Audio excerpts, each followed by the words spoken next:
মতি সুলভ অন্যথা দেবতা মপি দুর্লভ।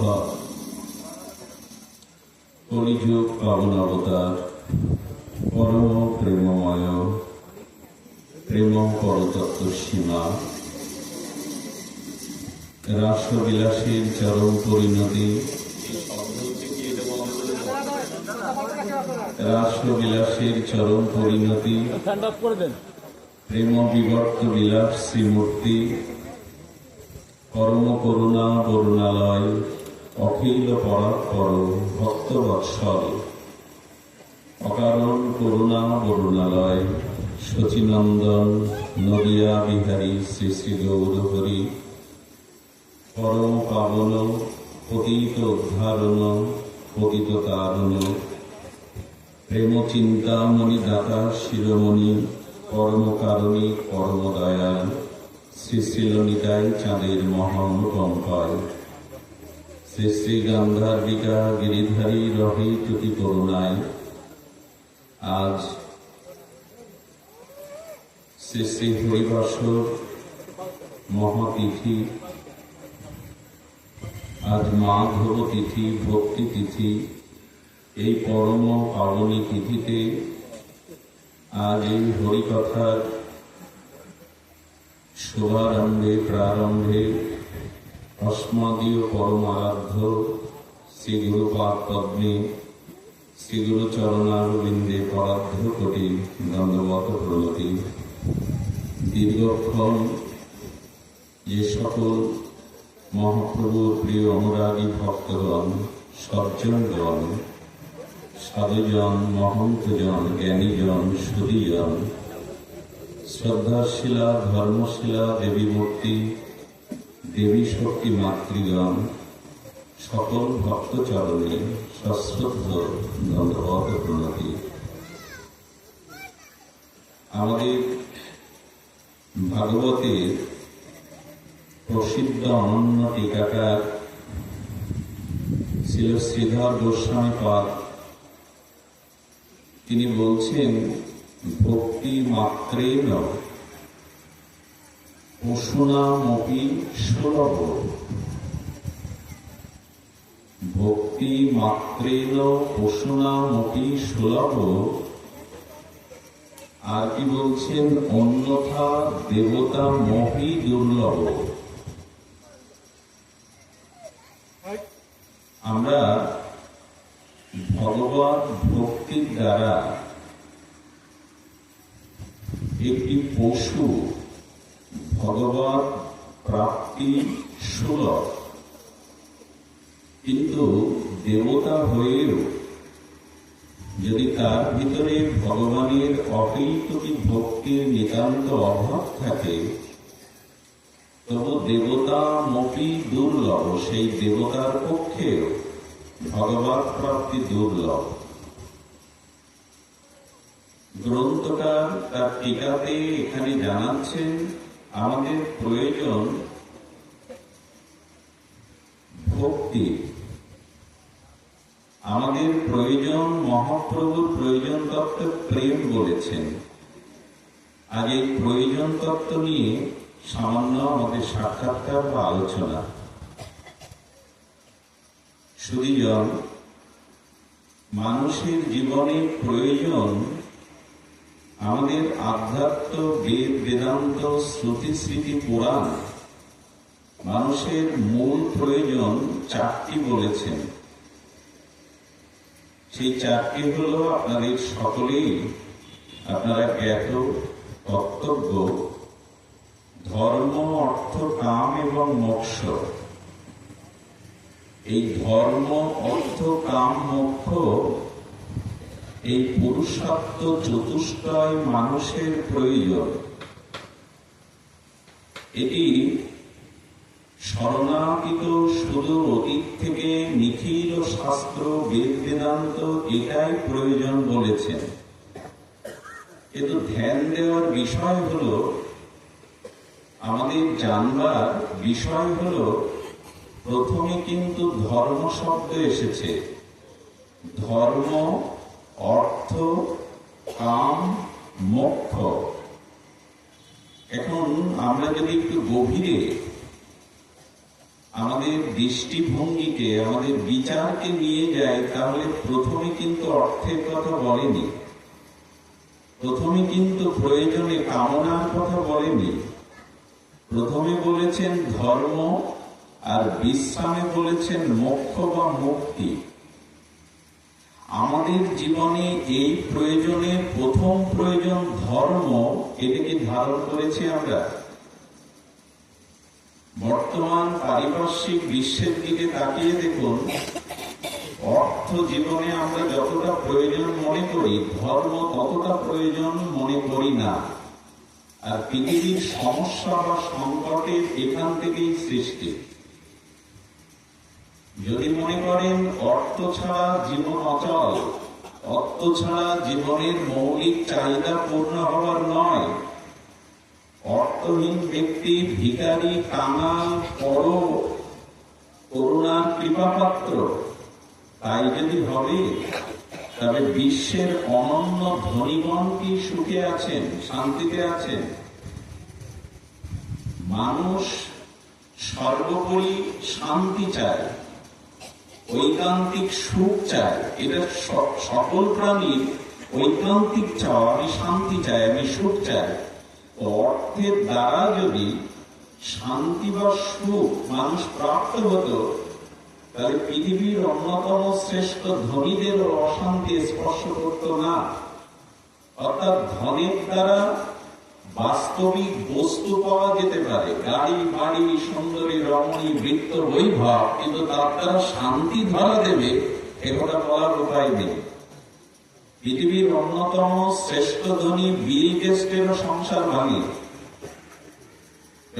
ধন থাকলেই শান্তি পাবে এমন নয়। এই জন্য ঋষিরা তাদের তত্ত্ব সাধন অনুভূতির দ্বারা জানিয়েছেন, জীবনে শান্তির প্রথম প্রয়োজন ধর্ম। সেটাকে আমাদের জীবনে আমরা কতটুকু গুরুত্ব দেই? আদৌ কি ধর্ম, যেটি আমাদের আচার্যগণ, ঋষিগণ, আমাদের গোস্বামীগণ ধর্মের শব্দের যে ব্যুৎপত্তি অর্থ করেছেন, আমরা সেই ধর্মের পথে চলছি তো না আমাদের মন গড়া কল্পিত আমরা এমন এক একটি পথ, মত, ধর্মকে আঁকড়ে ধরে চলছি, আদৌ যেটা ধর্মের নামে, অথচ ধর্মের ক্রিয়া সেখানে নাই। তো ধ্যান দিন, জীবনের প্রথম প্রয়োজন ধর্ম। আচ্ছা, রাবণ যেদিন এই ত্রিলোক বিজয়ী, দেবতাদের ত্রাস, রঘুপতি রামচন্দ্র রাবণের মানে, রাবণ যেদিন ধরাশায়ী হয়ে প্রাণ ত্যাগ করবে, তার আগে লক্ষ্মণ ঠাকুর রাবণকে একটা জিজ্ঞাসা করেছিলেন, রামচরিত মানসে তুলসীদাস গোস্বামী উল্লেখ করেছেন, আপনি তো ত্রিলোক বিজয়ী, আপনি তো দেবতাদের ত্রাস, আপনার পতন হলো কেন যাওয়ার আগে বলে যায়। রাবণ কি বলছে জানেন? লক্ষ্মণ, আমিও বিচার করে দেখলাম, এই তপস্বী রামের থেকে সব দিক দিয়ে আমি অনেক উঁচুতে আছি, কিন্তু আমার পতন হলো কেন আমিও ভাবছি। উঁচুতে কেমন? রঘুপতি রাজবলোচন রামচন্দ্র এসেছিলেন ক্ষত্রিয়ের ঘরে, কিন্তু রাবণের জন্ম পুলস্ত ঋষির বংশধর রাবণ, ঋষিকুলে এসেছিলেন। রাবণ যতটা তপস্যা করেছেন, রঘুপতি রামচন্দ্র অত তপস্যা করেননি। রাবণের স্বর্ণলঙ্কা পরিবেষ্টিত মা চামুন্ডা, তার দুয়ারে রক্ষা করছেন মা চামুন্ডা। আর রাবণ স্বর্ণ লঙ্কার মধ্যে সমুদ্রের ওপারে মা চামুন্ডা কর্তৃক যার প্রহরী, আর রামচন্দ্র বনে বনে বনবাসী হয়ে ঘুরছেন। আচ্ছা, রাবণের পেছনে আছে কুম্ভকর্ণের মতো, মেঘনাদের মতো অসংখ্য তার সৈন্যগণ, সেই লক্ষ পুত্র, ১৬ লক্ষ নাতি, কিন্তু রামচন্দ্রের পেছনে বানর এবং হনুমানগণ, বৃদ্ধ জাম্ববান আর সুগ্রীব হনুমানগণ। রাবণ যুদ্ধ করছে রথের উপরে দাঁড়িয়ে, রামচন্দ্র মৃত্তিকায় দাঁড়িয়ে। রাবণের শক্তির বিচারে, সাধনার বিচারে, উচ্চ কুলের বিচারে, তপস্যার বিচারে বাস্তবিক পক্ষে দেখা যায় রঘুপতি রামচন্দ্রের থেকে তার তপস্যা, তার পরাক্রম, তার শক্তি, তার আয়ু সব দিক দিয়ে বেশি। লক্ষ্মণ প্রশ্ন করছেন, তাহলে পতন হলো কেন? যাওয়ার আগে বলে যান। রাবণ বলল, পতনের একটি মাত্র কারণ আমি আমার বিচার দিয়ে পেয়েছি। রামের সাথে ধর্ম ছিল, আমার সাথে ধর্ম শেষটা ছিল না, এই জন্য আমার পতন হয়েছে। ধর্ম শব্দের অর্থ এখানে প্রত্যেকেই জানেন। আমরা ছোটবেলায় থেকেই শুনেছি, ধৃ ধাতু প্রত্যয় যোগে যা ধারণ করে তাই ধর্ম। ধর্ম মানে আমাদের আচার্য বললেন, যাকে ধারণ করলে ইহকাল পরকালে স্খলন হয় না, পতন হয় না, এরই নাম ধর্ম। যাকে ধারণ করলে ইহকাল পরকালে কোনো কালে জীবের স্খলন হয় না, পতন হয় না, এরই নাম ধর্ম। সেটা করছি কি? উৎসব আয়োজন অনুষ্ঠানটা ধর্ম নয়। যদি বুঝে থাকেন উৎসব করাটাই ধর্ম, অনুষ্ঠান করাটাই ধর্ম, আদৌ অনুষ্ঠান উৎসব এগুলি ধর্ম নয়, এগুলো ধর্মের একটা অঙ্গ মাত্র। ধর্ম কাকে বলে? অনুষ্ঠানের মাধ্যমে আপনার চিত্তে যখন আচরণ আসবে, আচরণ থেকে যখন আপনার ভিতরে অনুভূতি জাগবে, এই অনুষ্ঠান আচরণ অনুভূতি মিলে যেটি দাঁড়ায় সেটি হলো ধর্ম। আমাদের হয়তো অনুষ্ঠান আছে, আচরণ নেই। অনেকের আচরণ আছে কিন্তু অনুভূতি নেই। ধর্ম দাঁড়াবে কি করে? অনুষ্ঠানের সাথে সাথে আসবে আচরণ, আচরণ করতে করতে আসবে অনুভূতি। এই অনুষ্ঠান, আচরণ, অনুভূতি, এই ত্রয়ী যোগে যা আমাকে ধারণ করবে, পতন হতে দেবে না, তারই নাম ধর্ম। আজ এই জন্য ঋষিরা বললেন প্রয়োজনের প্রথমে ধর্ম, আর বিশ্রামে কি বললেন? মোক্ষ বা মুক্তি। এখানে মোক্ষ বলতে আমরা যেন না বুঝি ব্রহ্মে লীন হয়ে যাওয়া। এখানে মুক্তি বলতে কামনার মুক্তি, বাসনার মুক্তি, জন্ম মৃত্যু চক্র হতে মুক্তি, এই দেহাবেশ থেকে মুক্তি, ভগবানের স্বরূপ ধামে ফিরে যাওয়া, ভগবানের নিত্য দাসত্ব, রাধারানীর নিত্য কিঙ্করী স্বরূপ প্রাপ্ত হওয়া, এরই নাম মুক্তি। মুক্তি মানে জন্ম মৃত্যু এড়ানো নয়, জন্ম মৃত্যু এড়ানো নয়। মুক্তি মানে বন্ধন হতে মুক্তি, মুক্তি মানে কামনা বাসনা থেকে মুক্তি, মুক্তি মানে বারবার পুনঃ পুনঃ জন্ম মৃত্যু অভিশাপ হতে মুক্তি, মুক্তি মানে এই দেহাবেশ ছেড়ে আত্মস্বরূপে ভগবানের নিত্য ধামে, ভগবানের নিত্য দাস বা রাধারানীর নিত্য নিকুঞ্জ প্রেম মন্দিরে মঞ্জুরি ভাব প্রাপ্ত হওয়া, এরই নাম মুক্তি।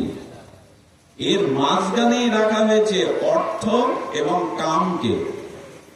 আমাদের জীবনে যদি প্রথমেই অর্থ আর কামনাকে বসায়, আমরা মুক্তিতে, মোক্ষতে, অভিশাপ হতে মুক্তি পাবো না। কিন্তু মানুষের জীবনে অর্থই প্রদান হয়ে গেছে।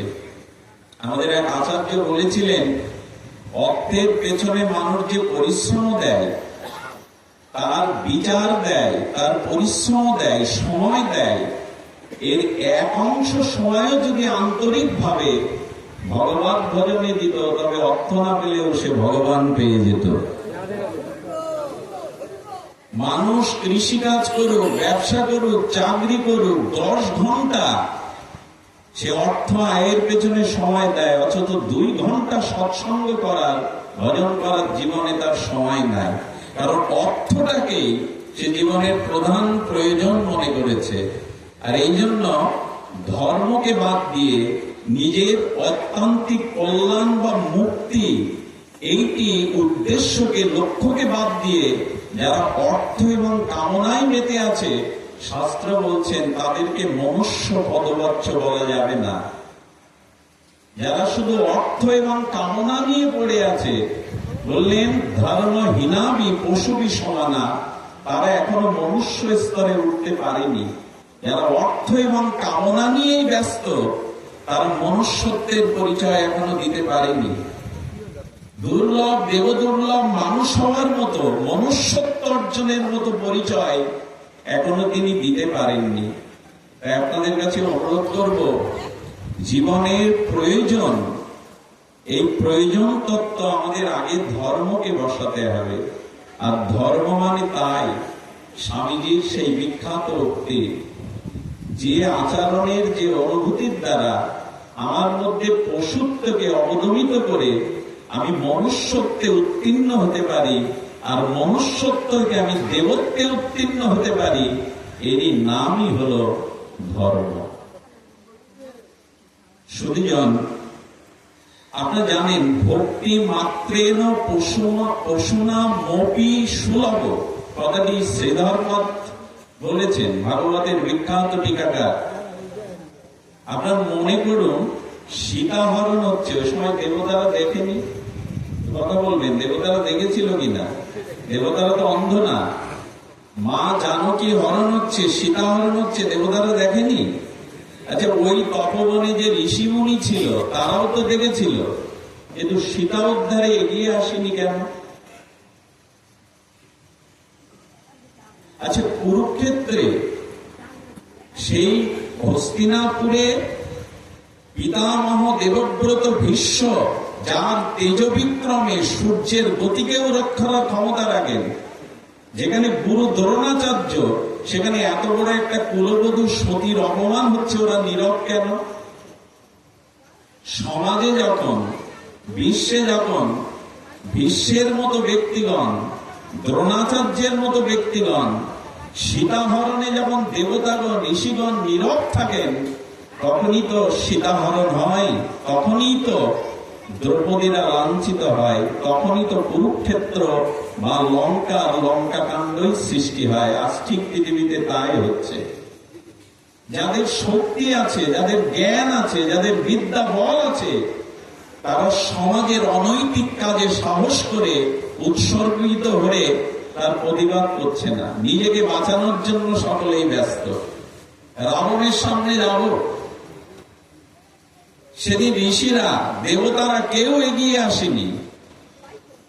লক্ষণ ক্ষোভ করে বলেছিল, প্রভু আপনি নরলীলাতে এসেছেন, আপনারই তপস্যা করছে ঋষিরা, অথচ ভক্তি হরণ হচ্ছে, এরা দেখছে না। ভীষ্ম সরসজ্জায় গোবিন্দকে স্মরণ করেছিলেন। গোবিন্দ সম্মুখে আসলে বলেছিলেন, আমি 100 জন্মে পাপ করিনি, আমি মৃত্যুতে শান্তি পাচ্ছি না কেন আপনাকেও দেখে? এ গোবিন্দ, আপনি তো আমার চোখের নয়নের সম্মুখে দাঁড়িয়ে, আমার ইচ্ছা মৃত্যু, আমি ভীষ্ম, আমার গত 100 জন্মে পাপ নেই, আমি শান্তি পাচ্ছি না কেন? মৃত্যুর সময় আমার মানসিক শান্তি থাকার কথা, এটা আমি পাচ্ছি না। ভগবান শ্রীকৃষ্ণ বলেছিলেন, তোমার জীবনে কিছুটা পাপ এসে গেছে ভীষ্ম। আমি তো পাপ করিনি বলে পাপ করনি, কিন্তু পাপ দেখেছিলে। সেদিন দ্রৌপদীর বস্ত্রহরণের মতো এই মহাপাপকেও তুমি সমর্থন করেছিলে, তুমি গর্জে ওঠোনি, তোমার বিক্রমকে তুমি প্রকাশ করনি। পাপ যে করে আর পাপ যে দেখে, দুইজনে অপরাধী। আচ্ছা, গঙ্গায় স্নান করলে পাপ দূর হয়, এটা আমরা শাস্ত্রে পড়েছি, এটা সত্য কথা। কিন্তু যে গঙ্গার গর্ভে ভীষ্ম জন্ম নিল, তার পাপ গেল না? গেল না। এই জন্য গঙ্গাও ছেড়ে দেবে না পাপকে, ধুয়ে মুছে দেওয়া তো সহজ নয়। আজ আমরা নীরব। আজ সমাজে আমাদের প্রতি যে মনুষ্যত্বের দায়িত্ব দেওয়া ছিল, শুধু নিজের জন্য নয়, পরিবারের কথা ভাবো, সমাজের কথা ভাবো, স্বজাতির কথা ভাবো, বিশ্বের কথা ভাবো। আমরা আমাদের নিয়েই ব্যস্ত। মানুষ যখন নিজেকে নিয়ে ব্যস্ত হয়, আত্মকেন্দ্রিক জীবন যাপন করে, নিজের স্বার্থকেই দেখে, তখনই সে ধর্মকে জলাঞ্জলি দেয়।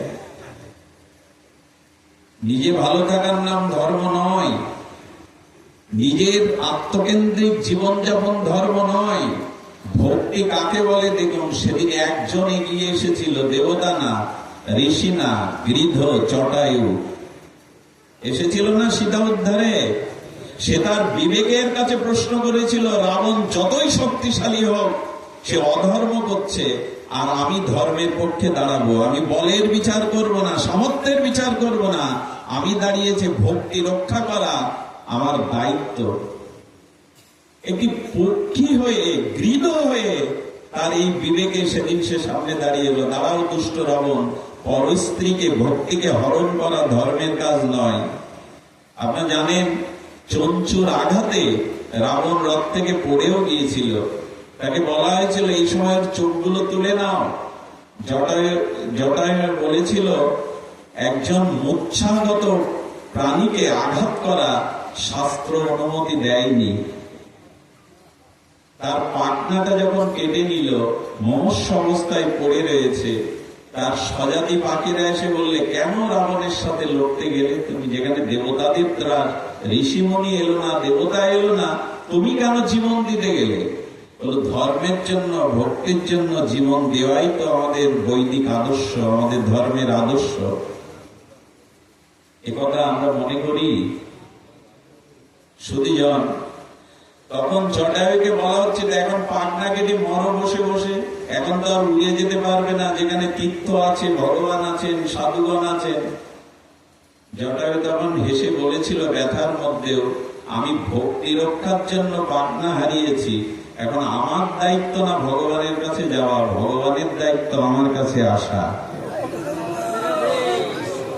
এবং এসেও ছিল রামচন্দ্র, রঘুপতি রাজীবলোচন মর্যাদা পুরুষোত্তম, এসে কেঁদে কেঁদে বলেছিল, জটায়ু আমি পিতৃহারা, আজ থেকে তুমি আমার পিতা, আমার বুকে এসো। পশুদের পক্ষেও সুলভ। মানুষ যদি ধর্মকে রক্ষা করে, মানুষ যদি ভক্তিকে রক্ষা করে, পশুদের পক্ষেও সুলভ, দেবতাদের পক্ষেও সুলভ না ভক্তি, যদি ভক্তি থাকে। রামচন্দ্র নিজের হাতে তাকে বৈকুণ্ঠে পাঠিয়ে দিলেন। সুধীজন, তপস্যা করলেই কি আর হয়? সেদিন তপবনে রঘুপতি রামচন্দ্র আসতে দেখে যারা জল আহার করে, ফল আহার করে তপস্যা করে যুগ যুগান্তর, যারা উপবাস করে, যারা কঠোর তপস্যার তপসাধনায় রত, তারা বলেছিল, রাম যদি ভগবান হয় তো আমরা ঋষি, আমরা মনি, আমাদের কর্ণকুটিরে, আমাদের এই আশ্রমে আগে আসবে। কিন্তু রামচন্দ্র বনে গিয়ে প্রথমেই গিয়েছিল শবরীর কাছে। কারণ তুমি তপস্যা করতে পারো, তুমি সাধনা করতে পারো, কিন্তু সেবার মনোভাব ছিল শবরীর। ভক্তিতে ঋষিমুনিদের কাছে রামচন্দ্র প্রথম যাননি। এর অবাক কাণ্ড দেখুন, যারা জল খেয়ে, যারা ফল খেয়ে, যারা নিরব্য উপবাস করে তপস্যা করছে, প্রভু তাদের কুঠিরের সামনে দিয়ে গেলেন আত্মজ নিচকুলোদ্ভবা শবরীর কাছে। শবরীর ভক্তি ছিল হৃদয়ে। তোমাদের তপস্যা আছে কিন্তু ভক্তির অভাব আছে। ভক্তি মানে সেবা। শবরী প্রতিদিন বন ফুল তুলে রামচন্দ্রের আসবার পথে ফুলের বিছানা করে দিত। কেউ আসতে থাকলে বলতো, এটা ডিঙিয়ে যেও না, আমার রাম আসবে। কত কাল, কত দিন, কত বছর অপেক্ষা করছে, আমার রাম এই পথ দিয়ে আসবে, তার পায়ে যেন কাপড় না ফোটে, কাঁথা না ফোটে, তাই ফুলের বিছানা করে দিত। চোখে দেখতে পায় না, তবু ফুল তুলে মালা গেঁথে রাখত। মাতঙ্গ তার শ্রীগুরুদেব বলেছেন, একদিন রাম তোর দুয়ারে আসবে, আসলে এক গাছি বনফুলের মালা দিস। হাতটা ঘা হয়ে গেছে, সুস ফুটতে ফুটতে হাতটা ক্ষত হয়ে গেছে, তবুও মালা গেঁথে রাখে, যদি রাম আসে তার গলে কি পরাবো। যদি প্রভু আমার দ্বারে এসে কিছু খেতে চায়, তাকে কি খেতে দেব? তাই বনের ফলগুলো এটো করে, যে ফলগুলো মিষ্ট, সেগুলো একটা পাত্রে রেখে দিয়েছে, প্রভু যদি এসে খেতে চায়। এই সেবা মুনি ঋষিদের ছিল না, এই প্রতীক্ষা মুনি ঋষিদের ছিল না। তারা জ্ঞানের দ্বারা, তপস্যার দ্বারা, যোগের দ্বারা নিজেদের পুরুষত্বের উপরে তারা ভরসা করেছিল। কিন্তু শবরীর ছিল আত্মনিবেদন, শবরীর ছিল আন্তরিক ভক্তি, শবরীর ছিল ভগবানকে আনন্দ দেওয়ার জন্য সেবা। এই জন্য সবার আগে শবরীর দুয়ারে প্রভু এলেন। এই জন্য বলে ঋষি মুনিদের পক্ষে, দেবতাদের পক্ষে দুর্লভ, কিন্তু ভক্তি মাত্রে ন পশু পক্ষীর পক্ষেও ভগবান সুলভ। আসুন, এই ভক্তি কাকে বলে? আমরা প্রয়োজন সম্পর্কে আগে বলেছি, প্রথমে ধর্ম, বিশ্রামে হলো মুক্তি বা মোক্ষ। মাঝখানে এই দুটো জিনিস রাখুন। কামনা তো থাকবে, অর্থ প্রয়োজন, তবে তাকে মোক্ষ প্রয়োজন করবেন না। ধর্ম এবং মুক্তির মাঝখানে এদেরকে রেখে দিন। সুধীবৃন্দ, ভক্তি আসবে কি করে? ভক্তির সংজ্ঞা কি? আসুন আমরা সামান্য সময় শুনি। দীর্ঘ 4-4.5 ঘন্টার পথ অতিক্রম করে জ্বর গায়ে আসতে হয়েছে। আমি অনেক অনুরোধ করেছিলাম, আমাকে বলা হয়েছিল পিরোজপুরের কাছে, কিন্তু এটা অনেকটা দূর। যারা অপেক্ষায় আছেন তাদের কাছে আমি বড় জোরে ক্ষমা চেয়ে নিচ্ছি, অনেক কষ্ট পেয়েছেন। আমরা বেশি সময় না নিয়ে সামান্য একটু আস্বাদন করবো। ভক্তি কাকে বলে? ভক্তি তো প্রয়োজন। আমরা জানলাম 4টি জিনিস প্রয়োজন: ধর্ম, অর্থ, কাম আর মোক্ষ। কিন্তু শ্রীমান মহাপ্রভু এসে আমাদের আর একটা প্রয়োজনের কথা বলে গেলেন, যেটা ইতিপূর্বে জগৎ জানতে পারেনি। শ্রীমান মহাপ্রভুর অবদান এটাই। শ্রীকৃষ্ণ চৈতন্য মহাপ্রভু, তার মহা অবদান হলো এটাই। তিনি এসে বললেন, না, এই 4টি উপরে আরেকটি প্রয়োজন আছে, সেটা পেলে আর পাওয়ার কিছু বাকি থাকে না। সেটি হলো প্রেম বা ভক্তি প্রয়োজন। মোক্ষ বা মুক্তি আমাদের লক্ষ্য বটে, কিন্তু শ্রীমান মহাপ্রভু এসে বললেন প্রেম প্রয়োজন। আর এই ভক্তির পরিপক্ক অবস্থার নামই হলো প্রেম। ভক্তিটা কাঁচা আম, প্রেমটা হলো পরিপক্ক পাকা রসালো আম।